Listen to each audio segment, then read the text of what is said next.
எத்தனையோ அச்சுறுத்தல்கள், எத்தனையோ மலை இயற்கை அனர்த்தங்களிலே நாங்கள் எங்கள் உயிர் நீத்த எமது மண்ணுக்காய் உயிர் நீத்த மாவீரர்களை நாங்கள் வணக்கம் இருக்கின்றோம். அந்த வரலாறு உங்களுக்கு இருக்கின்றது. ஆகவே இதை நீங்கள் கடைப்பிடித்து இன்னும் இப்பொழுது 5:57 நிமிடம், சரியாக 6:05 அதற்காக நீங்கள் தியாகமாக மௌனமாக எங்கள் மண்ணுக்காக உயிர் நீத்தவர்களை ஒரு கணம் எல்லோரும் நினைவு கூர்ந்து இந்த சங்கத்திலே நீங்கள் எல்லோருமாக அந்த எமது விடுதலை கிடைக்க வேண்டும்.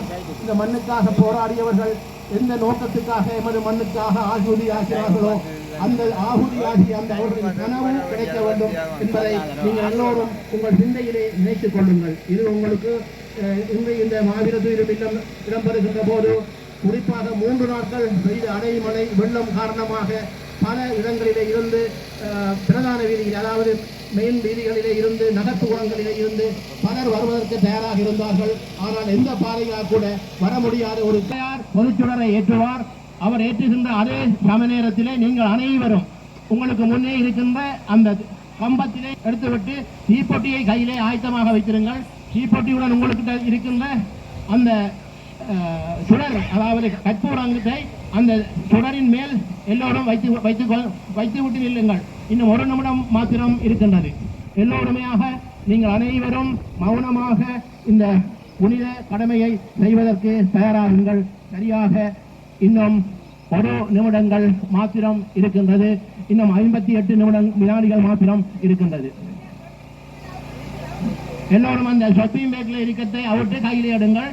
தீப்பொட்டியை கையிலே எடுங்கள். எல்லோரும் தயாராக அந்த பொதுச்சுடரை எல்லோரும் கண்ணொட்டு பார்த்துக் கொள்ளுங்கள். ஒரு தாயார் அங்கே விளக்கேற்றுவார். அங்கே விளக்கேற்றுகின்ற போது இப்பொழுது நேரம் சரி.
கனவுடன் சாவினை தழுவிய சந்தன பிள்ளைகள்